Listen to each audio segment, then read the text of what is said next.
我这有个视频，是袁晓东留给你们的。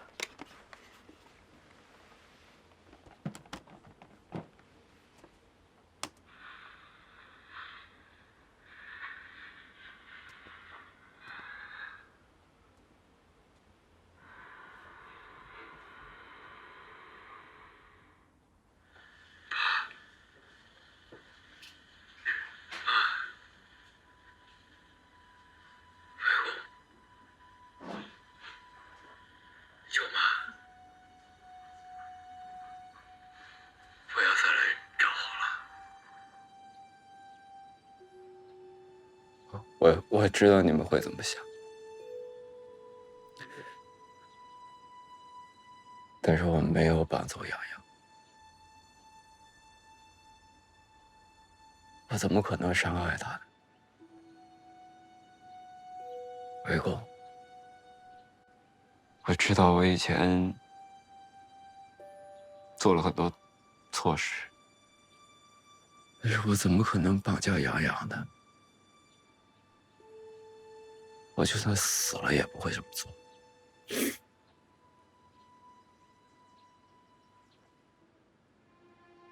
上个月底，贺文俊和姚青从外地回来，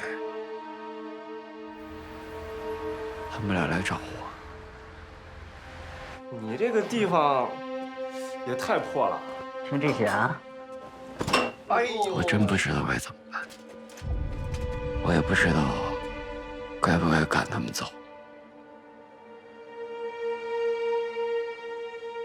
但就在这个时候，洋洋突然来我家了。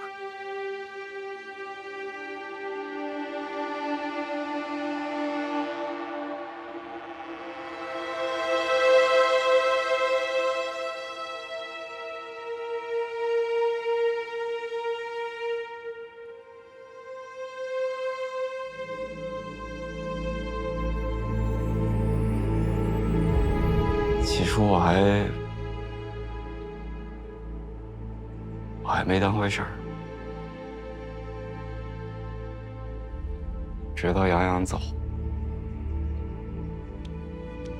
他家怎么样？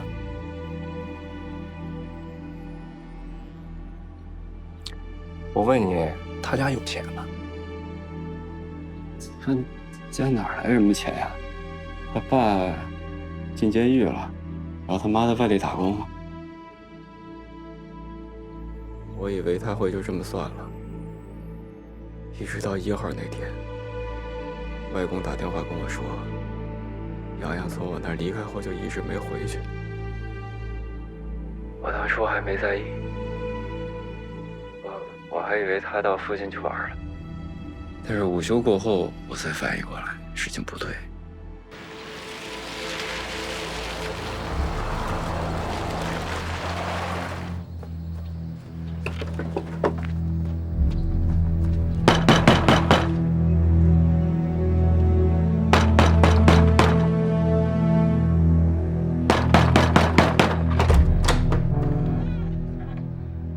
我表弟是不是在你们这儿？谁是你表弟？洋洋，我表弟在不在你们这儿？任晓东，你他妈说话最好给我小心点。他到底在不在你们这儿？自己进去找。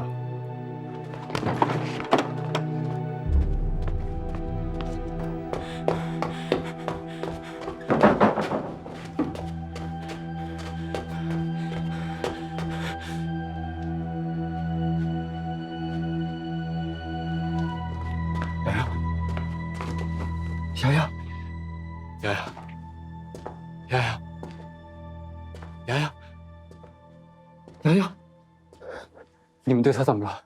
啊？放心吧，死不了。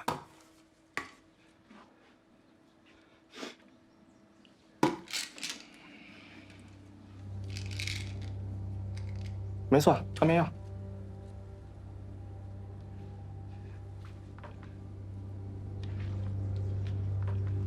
军哥，你不能把他留在这儿。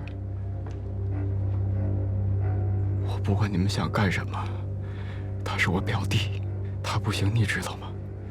而且他现在已经感冒了，如果你们再这样，你他妈说什么呢？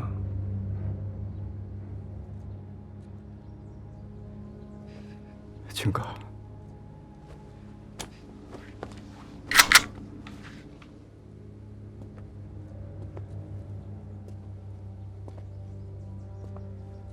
军哥，他是我舅舅的儿子。军哥，凌川这么大，你想动谁我都不管，但他是我表弟。东子，我把你当兄弟啊，你最好给我老实点儿，要么跟我一起弄他们家点钱花，要不然你就跟他一起死。嗯？我们做过什么你很清楚，只要我一个电话过去，你他妈这辈子玩完。嗯？军哥，不是这样的，我们是兄弟，不应该是这样的吧？我们又不是没杀过人，还差多这一两个吗？啊？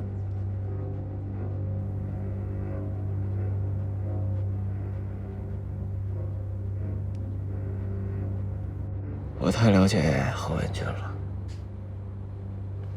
我知道他会干什么。如果不答应他，他是不会放过杨洋的。所以我当时就假装答应。魏公，那天他们俩给你打电话的时候，我也在场。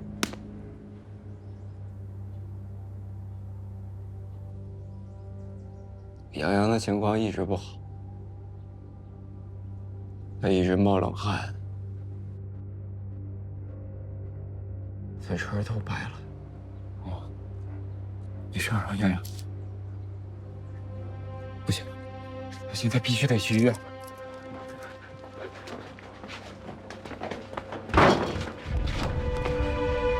你疯了吗？你他妈这是要自杀吗？军哥，你也看到他现在的情况了，你们给他吃了多少药啊？你给我老实点，别太跳，能不能活下来看他自己的命。还有，我已经联系好人了，晚上把他送到成都去。不是答应过要送他回去吗？你他妈脑子是不是坏掉了？这小子他妈已经见过我们，把他送回去，把我们全搞死啊！啊！我问你话呢，我问你话呢。现在这样，谁也不会要他。你们必须把他给治好，要不然的话，你什么也得不到。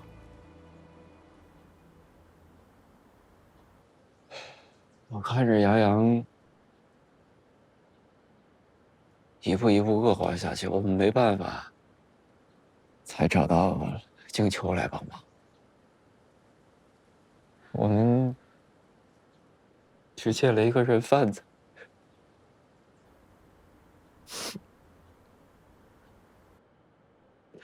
但其实我那天都想好了，因为霍文俊说他晚上得出去一趟。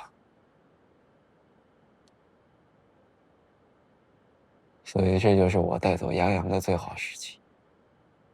我故意把车弄坏了，让姚军去修，然后我就一个人回去了。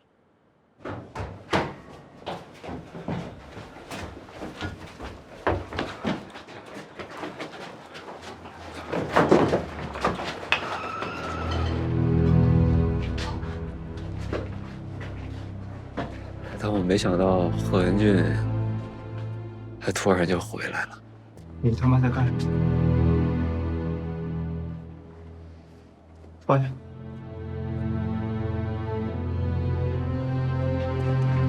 放下！听到？放下！阳！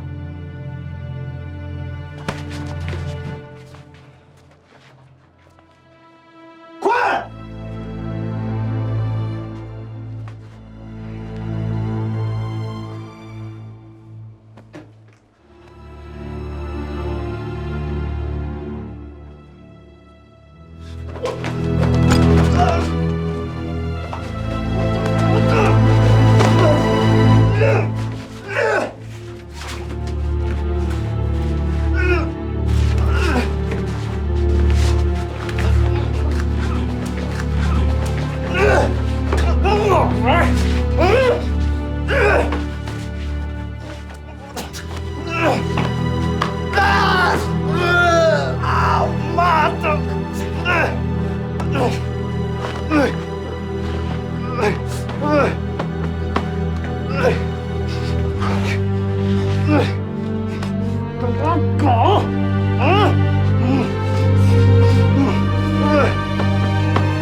我当时想，一切都完了。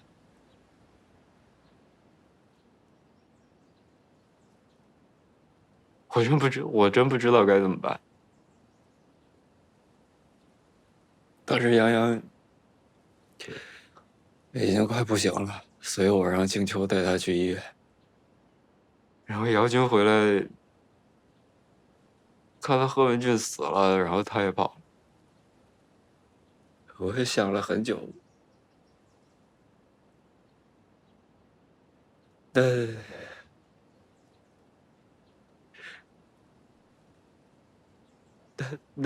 那就把贺文俊烧了吧。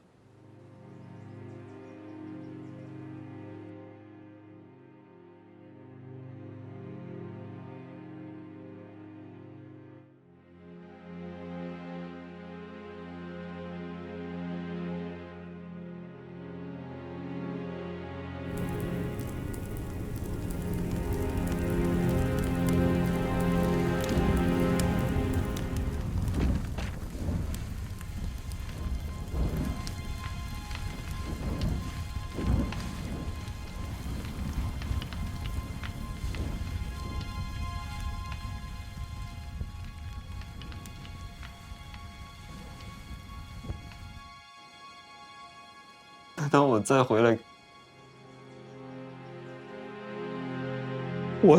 看见杨洋，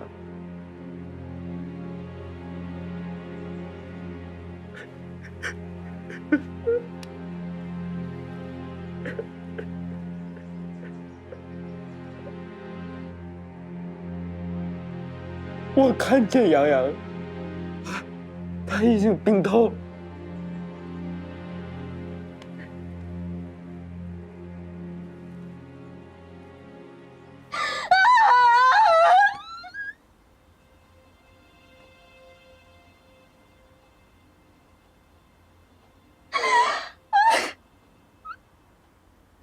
其实还在姚军家的时候，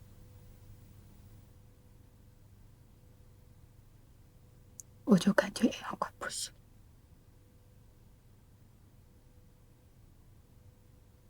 我一路直奔医院，我也不知道那条路为什么会突然变得那么长。我还没开到医院，就发现杨洋已经……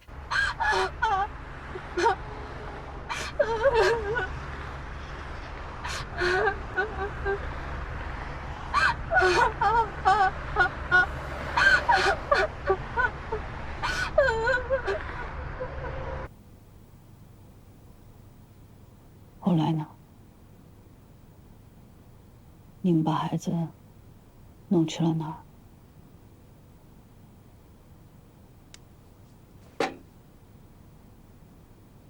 你应该很清楚，无论如何，我们都得把他还给他家人。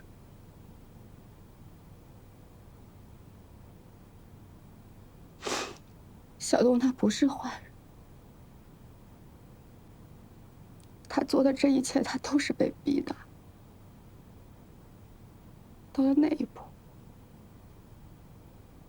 他没得选择了。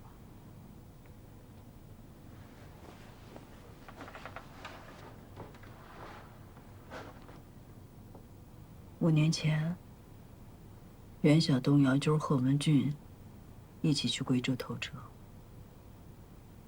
他们在开车逃跑过程中撞死了一个警察。那个被撞死的人，就是我爸。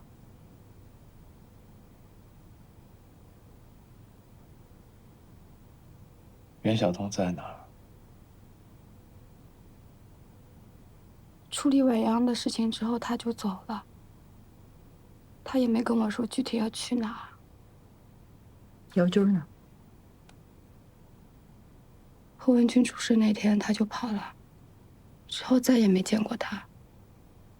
那你们是怎么处理杨洋的尸体的？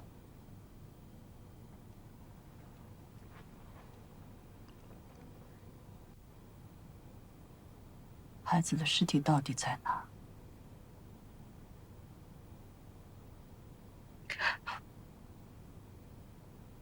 火化了。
为什么选这儿？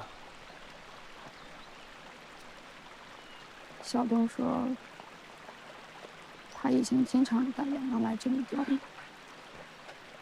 这是他们最喜欢的地方。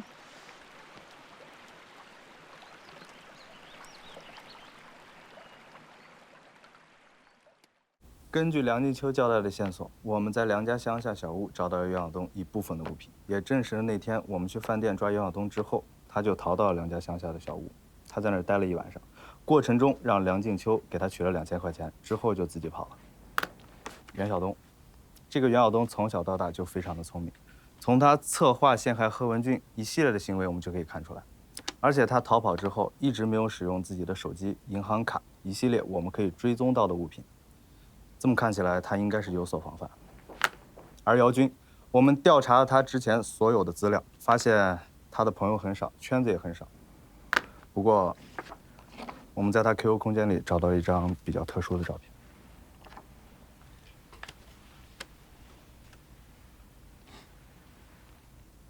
这小孩是谁？姚军。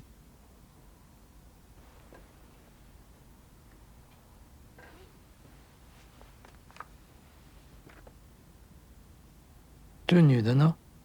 今天上午我们刚查明了她的身份，她是县孤儿院以前的副院长，叫孙静瑶。姚军小时候就是在他家住过2年左右的时间，这照片应该就是当时拍的。还活着吗？活着，多大72了。这个人我们已经找到了，而且他和姚军一直保持着联系。最近几年，姚军曾经专门回来陪她过节，即便是不回来，也会专门寄东西给她。姚军这次回来有联系过他吗？这倒没有。不过姚军以前的许多事情，他应该是最清楚的。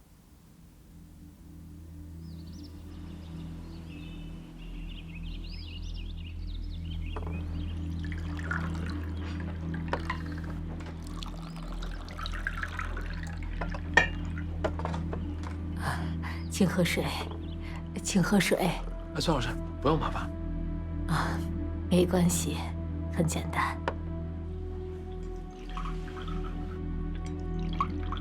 这是您年轻时候吗？哎，这小孩是您儿子？是。那您现在自己一个人住，他会经常回来看你吗？他去世了。不好意思啊。没关系，都已经是20年前的事儿了。他跟一群小朋友下河去游泳的时候发生的意外。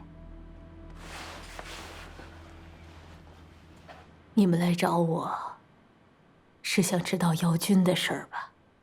孙老师，姚军是什么时候搬到你家住的呀02年，也就是我儿子出事儿的第2年。那个时候，姚军也才6、7岁。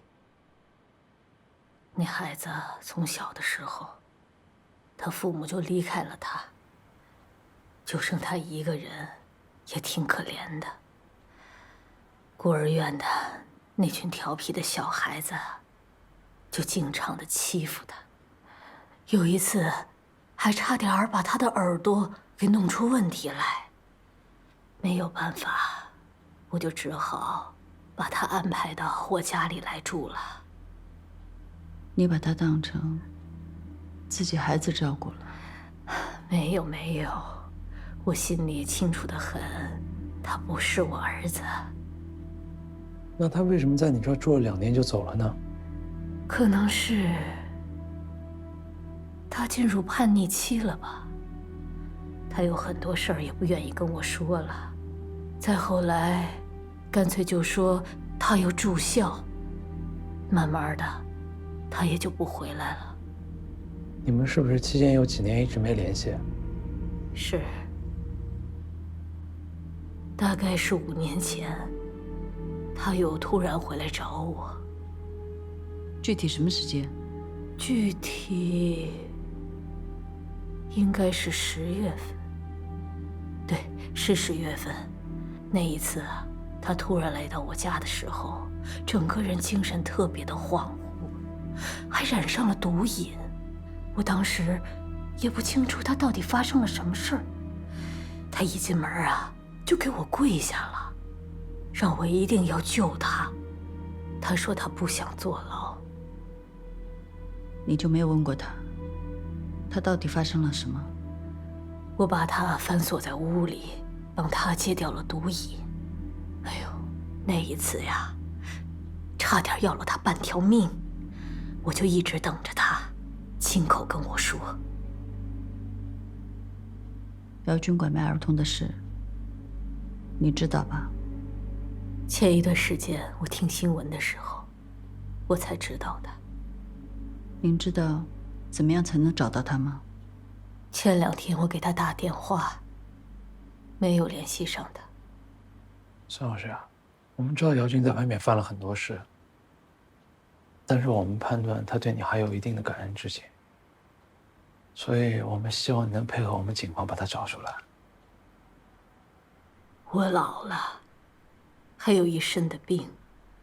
再说，我也不是姚军的妈，有些事他不听我的，我什么也做不了。只有找到姚军，5年前那起儿童诱拐案，才有可能得到解决。那些失踪的孩子们，才有可能回到自己的父母身边。如果一个孩子没有父母，会变成什么样？这样的悲剧，我相信你比谁都清楚。这么多年了，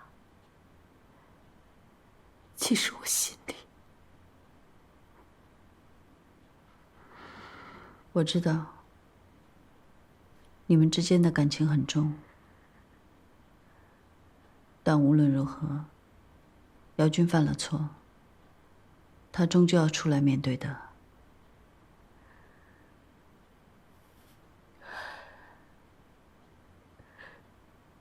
我可能什么也做不了，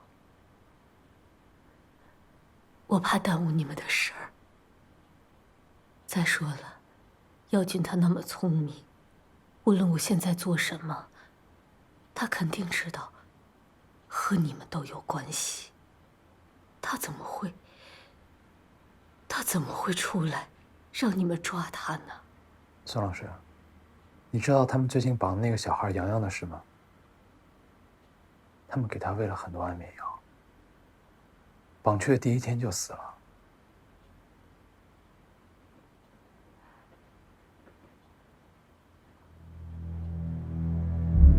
今天下午，我县福兴小区家属楼中发生了一起烧炭自杀事件。试图自杀的是一名年过70旬的独居女性孙女士，幸好邻居及时发现，联手合作，才及时将她救了出来，送往医院。目前，孙女士仍然处于病危状态，她能否恢复健康，仍然是一个疑问。据了解，孙女士曾是我县孤儿院的副院长，家中并无伴侣和子女，退休后也一直都是独自一人生活。虽然孙女士试图自杀的具体原因我们暂时还不清楚，不过独居老人身心健康问题的确是当今社会非常容易被忽视的问题之一。如何帮助类似孙女士这样的独居老人，也是一个特别复杂的难题。电视台那边已经说好了，姚军出现之前，各大频道会循环播放他的相关新闻。老刘也联系他之前孤儿院的一些同事，把孙院长自杀的消息也都放出去了，而且还特别提了他可能是因为姚军的事自杀的。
领队，电话。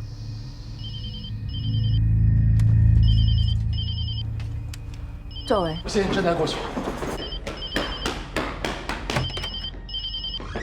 谁打来的？是个陌生号。给我钱。你现在还在昏迷。喂，请问是找孙金瑶的吗？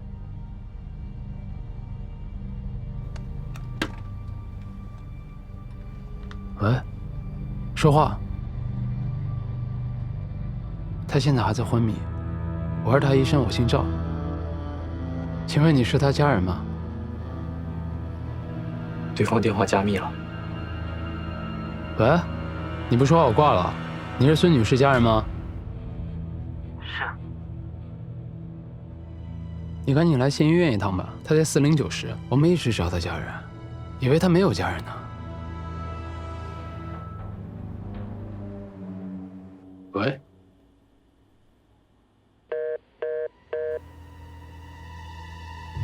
领队，他就在我们附近。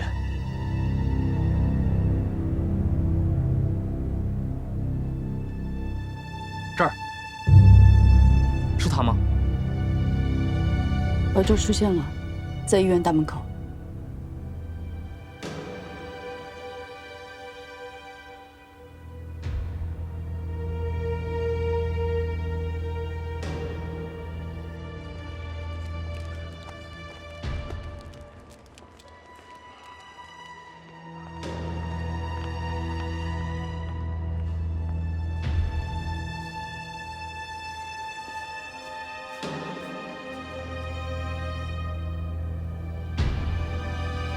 小马，守住4楼的电梯口。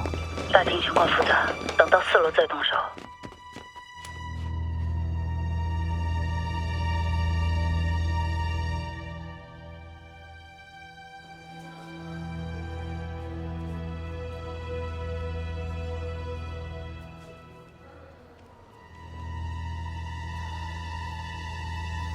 老刘，那边什么情况？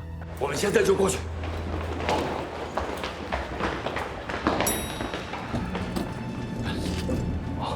慢点，慢点，先出户进。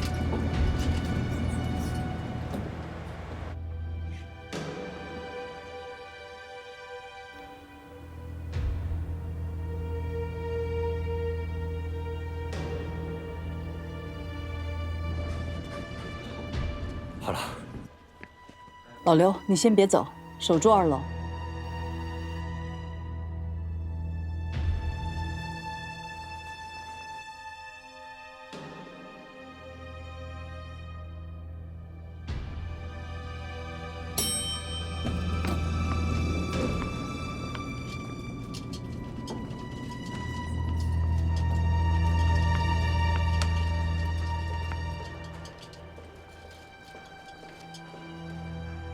到底什么情况？他发现了！到底什么情况？友军跑了！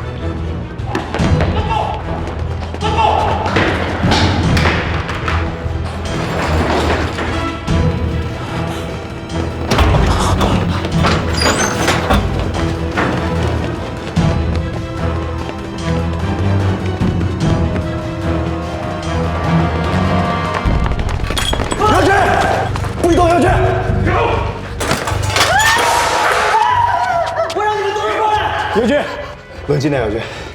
友军，我劝你最好不要乱来，你已经跑不掉了，整个医院都是我们的人。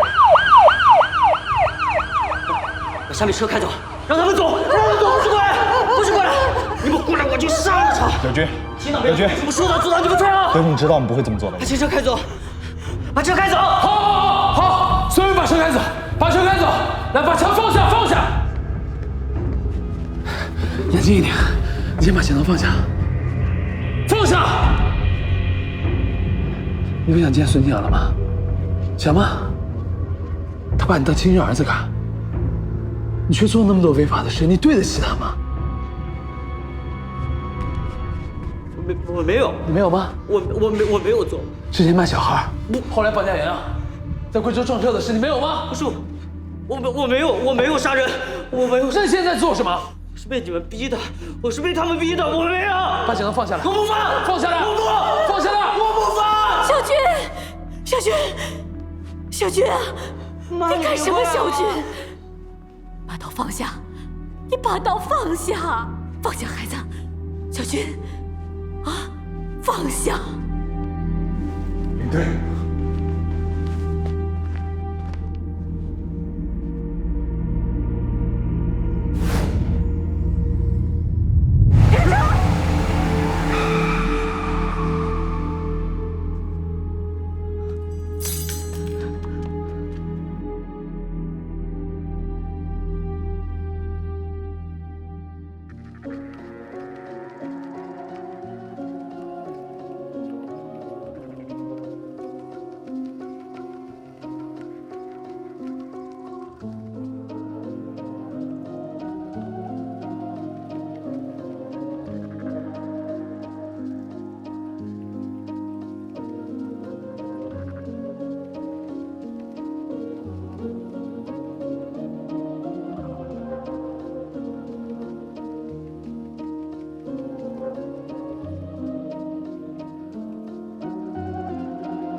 像一本熟悉故事书，